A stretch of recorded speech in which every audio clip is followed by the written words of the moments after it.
Allez, bonjour et bienvenue dans cette nouvelle capsule. Dans cette vidéo qui va passer dans quelques minutes,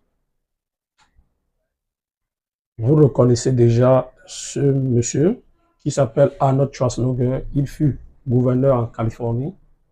Alors, il va répondre, il va expliquer une situation au président Donald Trump. Mais ce qui est curieux, c'est que vous n'allez pas voir ce gouverneur, en fait, ex-gouverneur, être embassier, ce qui donne droit à des libertés individuelles dans un pays démocratique comme les États-Unis. Écoutons attentivement l'ex-gouverneur de la Californie, que nous surnommons Arnold Schwarzenegger, et revenons juste après pour faire un petit décortiquage. Let's go. Of the Proud Boys. Wednesday was the day of broken glass right here in the United States. The broken glass was in the windows of the United States Capitol. But the mob did not just shatter the windows of the Capitol. They shattered the ideals we took for granted.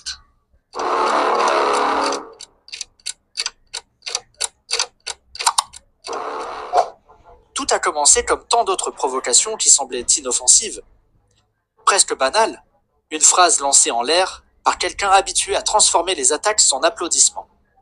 Donald Trump, comme à son habitude, s'est moqué des performances d'Arnold Schwarzenegger en tant que présentateur de l'émission The Apprentice, qualifiant sa prestation d'échec retentissant de catastrophe.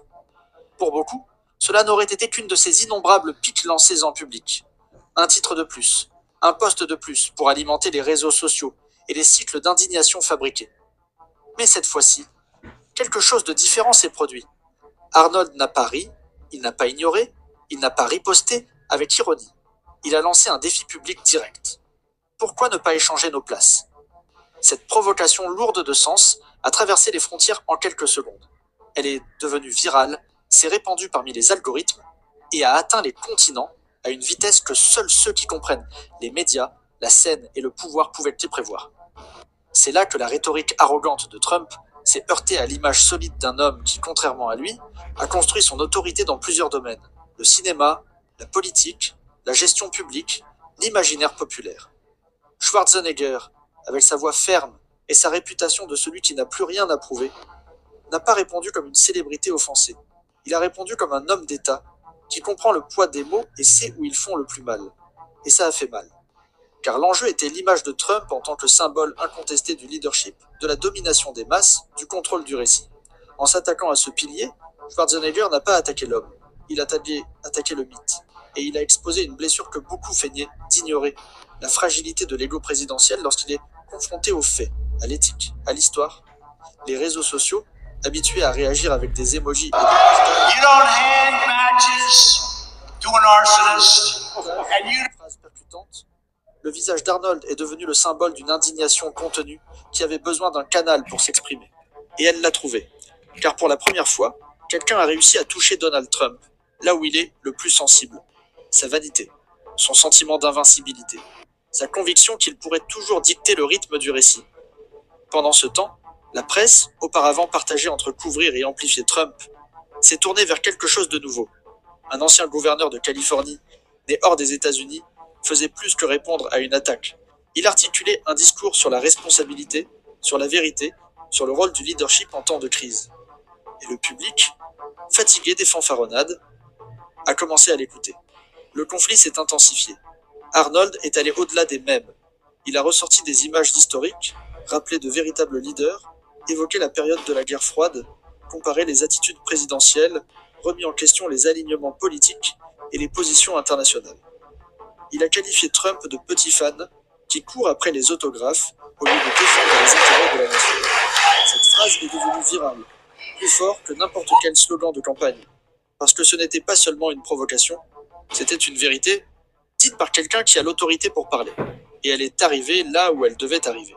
Dans chaque foyer américain où une famille jongle pour payer ses factures, à chaque table où la nourriture semble diminuer, chez chaque travailleur qui écoute des discours enflammés à la télévision, mais qui ressent dans sa poche l'insécurité qui grandit jour après jour. Alors que Trump s'acharnait à attaquer les programmes télévisés, Schwarzenegger parlait d'immigration, de coopération entre les gouvernements et de dialogue institutionnel. Et cela a été remarqué par ceux qui sont au cœur de la crise. Les citoyens ordinaires. Ceux qui n'ont pas le temps de s'intéresser à la politique, mais qui paient le prix de chaque décision prise à Washington. Le discours a changé. Ce qui avait commencé comme une mauvaise blague s'est transformé en un tournant décisif au sein même du Parti républicain. Les dirigeants ont commencé à s'inquiéter. Certains, discrètement, d'autres ouvertement, ont commencé à se rallier à l'ancien gouverneur. Car Schwarzenegger a dit tout haut ce que beaucoup pensaient tout bas, mais n'osaient pas exprimer. Qu'une loyauté aveugle envers un homme ne peut remplacer l'engagement envers la Constitution. Que le culte de la personnalité ronge les fondements du parti. Qu'on ne gouverne plus avec des principes, mais avec du ressentiment. Et cela a trouvé un écho, non seulement parmi les adversaires politiques, mais aussi au sein même du noyau républicain. Des législateurs qui, jusqu'à récemment, défendaient Trump à tout prix, ont commencé à repenser leur position. Non par repentir moral, mais par pur instinct de survie politique. Les sondages ont commencé à refléter ce changement. Dans les États clés, les électeurs indépendants ont montré un déclin de leur enthousiasme pour Trump. L'image du leader invincible commençait à se fissurer. Et cette fissure n'a pas été provoquée par les démocrates ou les journalistes, elle a été provoquée par un républicain d'origine étrangère qui a rappelé au pays que la politique ne peut être un jeu de vanité. Schwarzenegger a alors rappelé la célèbre veste portée par Melania Trump, avec l'inscription « I really don't care, do you ?» Il n'a pas eu besoin de crier. Il a simplement mentionné l'épisode comme quelqu'un qui pointe du doigt une blessure ouverte. Le contraste entre ces mots imprimés sur un vêtement de luxe et les images d'enfants derrière des barreaux. Le public l'a ressenti, les réseaux se sont divisés. D'un côté, ceux qui défendaient le président à tout prix. De l'autre, une foule qui sentait, pour la première fois, que quelqu'un nommait le malaise collectif, que quelqu'un donnait voix à l'indignation de millions de personnes. Et Trump, au lieu de répondre avec dignité, a recouru à Twitter, au sarcasme, aux provocations habituelles. Mais il était déjà trop tard. La blague ne faisait plus rire. Le récit avait échappé à son contrôle. Cet impact ne s'est pas limité aux médias. Il s'est propagé dans les coulisses politiques, dans les comités de campagne, dans les débats internes. Schwarzenegger, lorsqu'on lui a demandé s'il envisageait de se présenter à la présidence, a répondu sereinement qu'il en aurait les capacités, qu'il saurait convaincre les électeurs. Et même sans officialiser aucune candidature, l'idée a suffi à déclencher le débat. Car, à ce moment-là, le contraste entre les deux personnages n'était pas seulement esthétique. Il concernait le contenu, il concernait l'attitude, il concernait la vision du pays. Alors que Trump s'accrochait aux slogans et aux confrontations, Schwarzenegger évoquait la coopération, la responsabilité et la vérité. Cette différence était claire pour l'électeur qui ne se sentait plus représenté par les extrêmes, qui recherche plus que des phrases à effet, qui veut croire à nouveau que la politique peut être menée avec sérieux. Et ces électeurs ont commencé à se mobiliser. En coulisses, l'effet a été encore plus profond. Les petits entrepreneurs ont signalé des baisses de leurs lignes de crédit, par crainte de l'instabilité.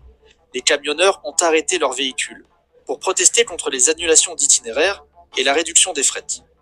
Les agriculteurs du Midwest ont vu leurs contrats s'effondrer du jour au lendemain, en raison de barrières commerciales créées sans planification. Les familles qui parvenaient auparavant à équilibrer leurs comptes doivent désormais choisir entre payer leurs factures d'électricité ou faire leurs courses de base au marché. Et dans chacun de ces récits, le contexte est le même. L'insécurité provoquée par un leadership qui a transformé la politique en un ring de boxe. Qui préfère gagner les débats à coups d'insultes, plutôt que de construire des solutions par le dialogue. Qui semble plus préoccupé par les gros titres que par les résultats. Le conflit entre Trump et Schwarzenegger n'est plus un duel de personnalités. Il est devenu le reflet d'un pays en crise. Il est devenu un choix qui est présenté au peuple américain. Le choix entre continuer à alimenter un cycle de confrontation ou commencer à reconstruire des ponts sur la base de la vérité, de l'empathie et du courage de changer. Et si vous êtes arrivé jusqu'ici, si vous avez l'impression que cette vidéo vous parle, si tout cela reflète quelque chose que vous vivez ou voyez tous les jours, c'est le moment de faire entendre votre voix. Commentez ici. Je ne suis pas fou. Je suis éveillé. Vous pouvez copier-coller. Chaque mot partagé aide d'autres personnes à réaliser qu'elles ne sont pas seules. Et si vous n'êtes pas encore abonné, c'est le moment. Ici, nous dénonçons ce qui doit être dit. Nous montrons ce qu'ils essaient de cacher. Abonnez-vous, activez la cloche et rejoignez-nous. Parce que cette histoire n'est pas terminée. Et dans les prochains épisodes, vous verrez pourquoi le conflit entre Trump et Schwarzenegger pourrait être le début d'un revirement que personne n'attendait. La force d'un discours ne réside pas seulement dans les mots prononcés, mais aussi dans le moment où ils sont prononcés et dans le contexte dans lequel ils résonnent. Et quand Arnold Schwarzenegger a décidé de rompre le silence, il ne se contentait pas de riposter à une provocation personnelle. Il ouvrait un canal de communication avec une partie du peuple américain qui ne se sentait plus représentée par aucun des deux camps politiques. La réponse n'est pas venue des tribunes, ni des grands journaux. Elle est venue de la rue, des cuisines exiguës où les familles font leur compte, pour savoir si le gaz tiendra jusqu'à la fin du mois. Des routes où les camionneurs affrontent des journées épuisantes, pour maintenir une économie qui, malgré tout, semble toujours au bord de l'effondrement. Des supermarchés où les retraités retiennent leur souffle avant de passer leur carte.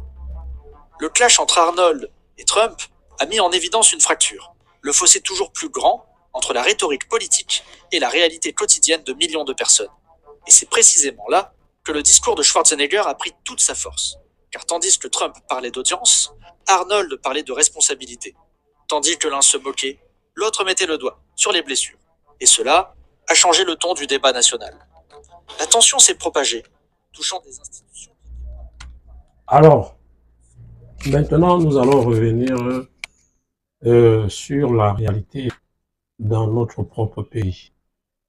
Comme vous l'avez pu écouter tout à l'heure, il s'agit bien d'une situation de crise qui se vit aux États-Unis, dans laquelle le célèbre ancien gouverneur de Californie s'est attaqué à donner son point de vue afin de permettre aux Américains de comprendre la situation qui prévaut dans leur vie et dans leur quotidien, ce qui n'a pas plu du tout à Donald Trump, qui est encore président des États-Unis. Mais la seule différence que vous allez regarder et que vous observez et que vous pouvez remarquer, c'est qu'aux États-Unis, c'est la loi de la Constitution qui prévaut sur les institutions. Nul n'est au-dessus de la loi, même pas le président de la République. Alors, dans ce pays, il est dit que si vous avez des opinions, vous pouvez vous permettre de vous exprimer. Contrairement à un autre pays où vous êtes embastillé pour vos opinions, vous êtes traqué, militarisé, je ne sais plus trop comment je vais expliquer ça, mais du moins, vous n'êtes pas la bienvenue pour vos opinions dans ce pays-là. Vous vous remarquez, vous vous rendez compte que ici, Donald Trump a posé un acte qui n'a pas plu du tout à l'ancien gouverneur de Californie. Et il s'est retrouvé en train de parler et de donner son point de vue afin que le panier de la ménagère, vous avez écouté dans la vidéo comment on parle des transporteurs qui arrivent à ne plus comprendre la situation parce que la crise est en train de les amener à bout. Donc, il y en a énormément. On vous laisse encore écouter cette partie. Et toujours, pour qu'on se comprenne bien, les États-Unis, c'est un pays démocrate. Et quand on parle de démocratie, on parle de liberté individuelle. Il faut bien qu'on vous précise. Lorsqu'on parle de démocratie, on parle de liberté individuelle. Toute personne a le droit de dire avec amertume ce qui n'est pas bien. Parce que c'est en disant, c'est en dévoilant que on peut améliorer la qualité ou bien le train de vie ou le quotidien de sa population. N'en déplaise à ceux qui vont regarder cette vidéo jusqu'à la fin parce que nous avons énormément de choses à vous faire voir. Écoutez la suite de la vidéo. Et de dialoguer, le contraste entre sa position et celle de ceux qui l'attaquaient devenait plus évident. Le public s'en rendait compte, et peu à peu, l'aura d'invincibilité qui entourait Trump a commencé à s'effriter. Et lorsque cette image a commencé à se fissurer, les dirigeants locaux, qui avaient toujours marché aux côtés du président, ont commencé à se repositionner. Lors de réunions internes, dans les coulisses des campagnes, dans les conversations entre donateurs, le nom d'Arnold était mentionné, non pas comme candidat, mais comme symbole, comme un rappel qu'il est possible de rester fidèle à ses principes tout en gagnant le respect. Dans des États décisifs comme l'Ohio, l'Arizona et la Géorgie, les républicains modérés ont commencé à prendre leur distance avec Trump. Et ce mouvement a été relayé par la presse internationale, qui a commencé à couvrir le phénomène comme un signe de fragmentation au sein du Parti républicain. Dans le même temps, les mouvements civils ont commencé à se réorganiser.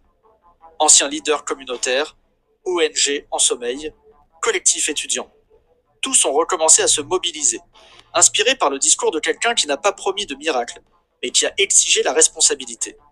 Et ce mouvement de base pourrait bientôt devenir le facteur décisif des prochaines élections. Pendant ce temps, la vie continuait, mais pas normalement. À New York, le loyer moyen dépassait les limites supportables. À Détroit, des usines fermaient sans préavis. À Dallas, les enseignants signalaient des classes plus nombreuses et moins de ressources. À Portland, des familles entières abandonnaient leur projet d'acheter une maison. Et derrière chacune de ces réalités, se posait la même question. Qui gouverne réellement ce pays? La réponse semblait souvent être personne, ou pire, quelqu'un qui se soucie plus des likes que des vies. Et c'est ce qui rend le discours de Schwarzenegger si puissant, parce qu'il n'offre pas de solution facile. Il ne promet pas que tout sera résolu avec un nouveau nom à la présidence. Mais il dénonce clairement que le modèle actuel ne fonctionne plus. Et cela, pour des millions d'Américains, suffit déjà à raviver l'espoir.